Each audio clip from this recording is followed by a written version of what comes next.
Hello everybody, Radhe Radhe. Welcome है आप सभी का कॉमर्स विद शिवम में। तो आइए इस वीडियो लेक्चर में हम डिस्कस करते हैं इंपॉर्टेंट टॉपिक जो 2024 के लिए इंपॉर्टेंट नजर आ रहे हैं मैक्रो इकोनॉमिक्स के। देखो, सबसे पहले सर्कुलर फ्लो ऑफ इनकम आप जरूर करिए। Circular flow of income 2 sector economy में है, हमारे पास 4 सेक्टर इकोनॉमी में नहीं है।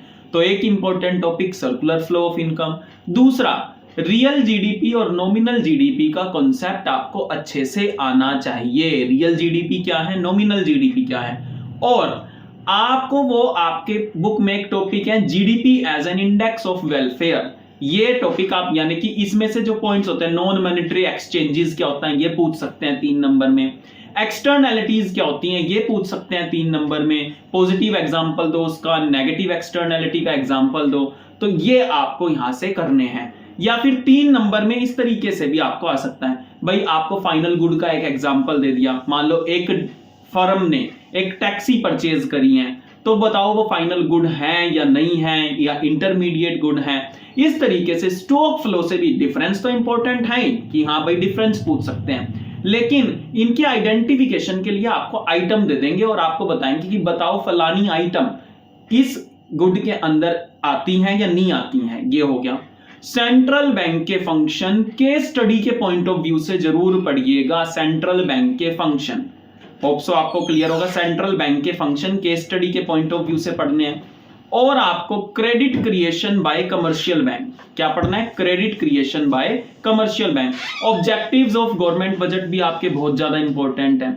Objectives of government budget, objectives of government budget के साथ आपको क्या पढ़ना है, जो आपकी बुक में बजटरी डेफिसिट वाला कॉन्सेप्ट है ना, रेवेन्यू डेफिसिट, फिस्कल डेफिसिट, ये आपको पढ़ने हैं। रेवेन्यू डेफिसिट, फिस्कल डेफिसिट, ये आपको पढ़ने हैं with numerical, with numerical.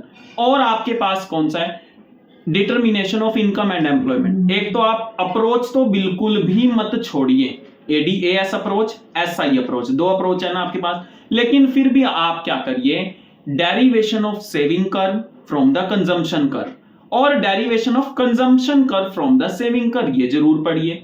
Derivation saving curve की कंजम्पशन कर्व से और कंजम्पशन कर्व की सेविंग कर्व से। वर्किंग ऑफ मनी मल्टीप्लायर बहुत ज्यादा इंपॉर्टेंट, ये भी क्वेश्चन बहुत ज्यादा इंपॉर्टेंट बनता है। वर्किंग ऑफ मनी मल्टीप्लायर या फिर इसकी रिलेशनशिप मनी मल्टीप्लायर की एमपीसी और एमपीएस के साथ क्या है, ये एक्सप्लेन करने को आ सकती हैं।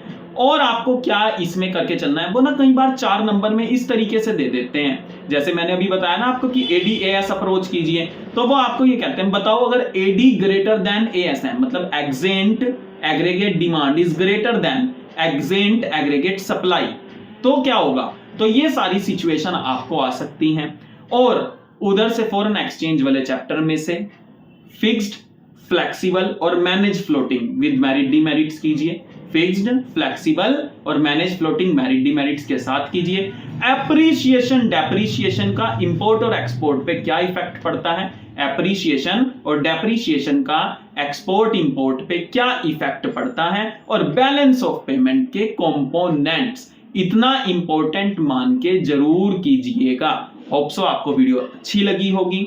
और इंपॉर्टेंट टॉपिक जानने के लिए कमेंट में हमें बताएं, हम आपको जरूर बताएंगे। Thank you, Radhe Radhe.